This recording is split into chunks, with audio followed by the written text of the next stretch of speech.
ರೀತಿ ನಾವು ಜೀವನ ಕಟ್ಕೊಳ್ಬೇಕು ಅನ್ನೋದು ಒಂದು ದೊಡ್ಡ ಪ್ರಶ್ನೆ. ಹೌದಾ ಮಕ್ಳೇ? ನೋಡ್ತಾ ಇದಾರೆ ಈಗ ಸುತ್ತಮುತ್ತ ಮಾಡೋರು ಚೆನ್ನಾಗಿದ್ದಾರೆ. ಯಾವ ರೀತಿ ಅಭ್ಯಾಸ ಇಟ್ಕೊಳ್ಬೇಕು ಅವ್ರಿಗೆ ಇನ್ನೂ ಗೊಂದಲ ಇದೆ ಅಲ್ವಾ ಮಕ್ಳೇ?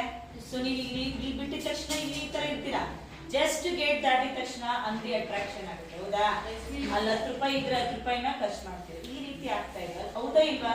ನಿಮಗೆ ತಪ್ಪು ಗೊತ್ತು, ಸರಿನೂ ಗೊತ್ತು, ಆದ್ರೆ ನಿಮ್ ಮನಸ್ಸು ಇನ್ನು ಡೋಲಾಯಮಾನವಾಗಿದೆ. ಯಾವುದನ್ನ ನಾನು ಚೂಸ್ ಮಾಡ್ಲಿ? ಯಾಕಂದ್ರೆ ಅವ್ನು ತಿಂತಾ ಇದ್ದಾನೆ, ನಾನು ತಿನ್ಬೇಕಲ್ಲ, ಅವ್ರು ಪಕ್ಕದವ್ರು ತಿಂತಾರಲ್ಲ, ನಾನು ತಿನ್ಬೋದಲ್ಲ. ಈ ರೀತಿ ಒಂದು ಗೊಂದಲಮಯವಾಗಿದೆ ಮಕ್ಕಳೇ. ಸೊ ನಿಮ್ಗೆ ಇವತ್ತಿನ ಪರಿಸ್ಥಿತಿ ಏನಾಗಿದೆ ಅಂದ್ರೆ ಯಾವ ಕ್ಷಣಕ್ಕೆ ಯಾವ ರೀತಿನಾದ್ರೂ ನಮ್ಮ ದೇಹ ತಿರಿಕೊಳ್ಬಹುದು. ಆಗ್ತಾ ಇದೆಯಾ? ಸೊ ನಾವು ಸುತ್ತಮುತ್ತ ನೋಡ್ತಾ ಇದೀವಿ, ಅನೇಕ ಆರೋಗ್ಯದ ಸಮಸ್ಯೆಗಳಿದೆ. ಸೊ ನಮ್ ದೇಹ ಇದ್ರೆ ಜೀವನ. ಸೊ ದೇಹನೇ ಇಲ್ಲ ಅಂದ್ರೆ ಮತ್ತೇನು ಇಲ್ಲ, ನಮ್ಮ ದೇಹ ಜೀವನನೇ ಇಲ್ಲ, ಅಲ್ಲಿ ಫಿನಿಶ್. ಮತ್ತೆ ನೋಡಿ ಏನಾದ್ರೂ ತಂದ್ಕೊಡ್ಬೋದು. ಈಗ 10 ರೂಪಾಯಿ ಕಳೆದ್ರೆ ಸಂಪಾದನೆ ಮಾಡ್ಬೋದು. ಒಂದ್ ಚಿನ್ನದ ಓಲೆ ಕಳಿತ ಬೇಡ, ಹಿತ್ತಾಳೆ ಓಲೆ ಹಾಕೊಂಡು ಇದ್ ಮಾಡುದು, ಅದ ದೇಹನೇ ಹೊರಟೋಗ್ಬಿಟ್ರೆ.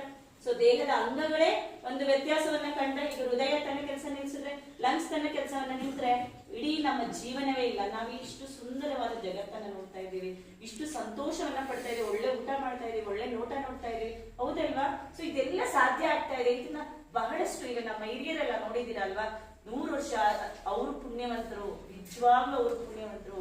ಒಳ್ಳೆ ನೀರು ಕುಡಿದಿದ್ದಾರೆ, ಒಳ್ಳೆ ಗಾಳಿ ಸೇವನೆ ಮಾಡಿದ್ದಾರೆ, ಒಳ್ಳೆ ಆಹಾರ ಸೇವಿಸಿದ್ದಾರೆ, ಒಳ್ಳೆ ಜನಗಳನ್ನ ನೋಡಿದ್ದಾರೆ. ಅರ್ಥ ಆಗ್ತಾ ಇದೆಯಾ? ಒಳ್ಳೆ ಒಂದು ನಾವಂತೀವಿ ನಿಂಗೆ ಗೊತ್ತು ಸುಮ್ಮನಿದು ಅಂತ ಹೇಳ್ತೀರಾ, ನಿಮ್ಗೆ ಏನು ಗೊತ್ತಿಲ್ಲ ಮಕ್ಕಳೇ. ಅವರು ಪಟ್ಟಂತಹ ಶ್ರಮ, ಕಷ್ಟ, ನೋವು ಮತ್ತೆ ಅವರ ಅನುಭವ ನಮ್ಗೆ ಒಂದು ಸಾಸಿವೆ ಕಾಳಷ್ಟು ಗೊತ್ತಿಲ್ಲ. ನೀವು ಒಂದೇ ಮಾತಾಡ್ಬಿಡ್ತಾರೆ, ಏನಂತ? ನಿಮ್ಗೇನು ಗೊತ್ತಿಲ್ಲ. ಖಂಡಿತ ಅವ್ರಿಗೇನು ಗೊತ್ತಿಲ್ಲ ಅಂತ ಹೇಳ್ಬಿಡಿ, ನಮ್ಗೇನು ಗೊತ್ತಿಲ್ಲ, ನಮ್ಗೇನೇನು ಗೊತ್ತಿಲ್ಲ. ಅರ್ಥ ಆಗ್ತಾ ಇದೆ ಮಕ್ಕಳೇ? ಸೊ ಬಹಳಷ್ಟು ವಿಷಯಗಳನ್ನ ಸರು ಹೇಳಿದ್ರು, ಆದಷ್ಟು ಸಾಲಲ್ಲ. ಸೊ ಈ ತರ ಕಾರ್ಯಕ್ರಮಗಳನ್ನ ಮತ್ತೆ ಮತ್ತೆ ನಾವು ಕೇಳಬೇಕು. ಯಾವ್ದನ್ನ ನಾವು ಕೇಳ್ತೀವಿ, ಯಾವ್ದನ್ನ ನೋಡ್ತೀವಿ, ಅದನ್ನ ಅಡಾಪ್ಟ್ ಮಾಡ್ಕೊತೀವಿ. ಸೊ ಒಂದ್ಸಲ ಕೇಳ್ಬಿಟ್ಟು ಮತ್ತೆ ಹೊರ ಪ್ರಪಂಚಕ್ಕೆ ಹೋಗಿದ ತಕ್ಷಣ ಮರೆಯೋದಲ್ಲ ಮಕ್ಕಳೇ. ಅರ್ಥ ಆಗ್ತಾ ಇದೆಯಾ? ಸೊ ಫಸ್ಟ್ ಆರೋಗ್ಯದ ಬಗ್ಗೆ, ನಾವು ತಿನ್ನುವ ಆಹಾರದ ಬಗ್ಗೆ ಒಂದ್ ಮಾತಿದೆ. ಏನಂತಂದ್ರೆ ಬಾಯಿ ಚಾಂಡಾಲ ಅಂತೆ, ಹೊಟ್ಟೆ ಪಾಪಿ. ಸೊ ಬಾಯಿ ಚಾಂಡಾಲ ಅಂದ್ರೆ ಸಿಕ್ಕಿದ್ ಪಕ್ಕಿದೆಲ್ಲ ಬೇಕು ಬಾಯಿಗೆ, ಆದ್ರೆ ಹೊಟ್ಟೆಗೆ ಮಾತ್ರ ಪಾಪಿ. ನೀವೇನೇ ತಿಂತೀರಾ, ಕಷ್ಟಪಟ್ಟು ಅಪ್ಪ ಅಮ್ಮ ಕಾಸು ಕೊಟ್ಟಿರ್ತಾರೆ, ಏನ್ಕೋ ತಿನ್ಬಿಡ್ತೀರಾ, ಪಾನಿಪುರಿ ಎಲ್ಲ ತಿನ್ಬಿಡ್ತೀರಾ, ಹೊಟ್ಟೆ ಕಷ್ಟಪಡುತ್ತೆ. ಬರೀ ಹೊಟ್ಟೆ ಕಷ್ಟಪಡಲ್ಲ, ಇಡೀ ದೇಹನೇ ಕಷ್ಟಪಡಕ್ ಶುರು ಆಗುತ್ತೆ. ಅರ್ಥ ಆಗ್ತಾ ಇದೆ? ಸೊ ಬಾಯಿ ರುಚಿಗೆ ನಾವು ಸೋಲ್ದೆ ನಮ್ಮ ದೇಹದ ಆರೋಗ್ಯವನ್ನ ಕಾಪಾಡ್ಕೊಳ್ಬೇಕು ಅಂತ ಬಹಳಷ್ಟು ವಿಷಯಗಳನ್ನ ಹೇಳಿದ್ದಾರೆ ಸರ್. ಯಾವ ರೀತಿ ಮಾಡ್ಬೇಕು? Very simple. ಏನ್ ಮಾಡ್ಬೇಕು? ನಿಮ್ಮ ಮನೆಯಲ್ಲಿ ತಯಾರಿಸಿದ ಆಹಾರವನ್ನ ಆದಷ್ಟು, ಈಗ ನಮ್ಮ ಶಾಲೆಯಲ್ಲಿ ನೋಡ್ತಾ ಇದ್ದೀರಲ್ಲ, ಒಂದು ಮೂಲಂಗಿ ಸೊಪ್ಪು ಸಾರು ಎಷ್ಟು ರುಚಿ ಇದೆ. ಹೌದಾ ಇಲ್ವಾ? ಹೇಳಿ, ನಿಜ ಹೇಳಿ. ಅಂಗಡಿಯಿಂದ ದುಡ್ಡು ಕೊಟ್ಟು ತಂದು ತಿನ್ನೋದೇ ದೊಡ್ಡ ಸ್ಥಿತಿ. 2 ಸಲ ಊಟ ಮಾಡಿ ನೀವು ಏನಾದ್ರೂ ಬೆಳೀರಿ, ನಿಮ್ಮ ಅಳತೆಯಲ್ಲೇ ಬೆಳೀರಿ, ಕಷ್ಟ ಅಲ್ಲ. ಯಾಕೆ ಸರ್ ನಿಮ್ಗೆ ಅನುಭವನ ಕೊಡ್ತಾ ಇದ್ದಾರೆ ಅಂದ್ರೆ, ನಾವ್ ಯಾವಾಗ ಮಣ್ಣು ಮುಡ್ತೀವಿ, ಅರ್ಥ ಆಗ್ತಾ ಇದೆಯಾ? ಮಣ್ಣಿನಲ್ಲಿ ಇರುವಂತ ಗುಣ, ಮಣ್ಣು ಇರುವ ಶಕ್ತಿ ಮತ್ಯಾವುದಕ್ಕೂ ಅಲ್ಲ. ನಿಮ್ಮೊಂದು ಬೀಜ ಇಲ್ಲಿ ಬೀಸಾಕಿ ಏನಾದ್ರೂ ಆಗುತ್ತಾ? ಇಲ್ಲ, ಹಾಗೆ ಬಿದ್ದಿರುತ್ತೆ. ಆ ಮಣ್ಣು ಯಾವುದೇ ಬೀಜವನ್ನೇ ತೆಗೆದಾಕಿ ಅದರ ರೂಪವನ್ನ ಬದಲಾವಣೆ ಮಾಡ್ಕೊಳ್ಳಿ. ಸೊ ಮಣ್ಣಿಗಿರುವಂತ ಶಕ್ತಿ, ಮಣ್ಣಿಗಿರುವಂತ ಪವಿತ್ರತೆ ಎಲ್ಲೂ ಇಲ್ಲ ಮಕ್ಕಳೇ. ಅರ್ಥ ಆಗ್ತಾ ಇದೆ? ಸೊ ಮಣ್ಣನ್ನು ಪ್ರೀತಿಸಿ, ಮಣ್ಣನ್ನು ಉಳಿಸ್ಕೊಳ್ಳುವಂತ ಪ್ರಯತ್ನ ಮಾಡಬೇಕು.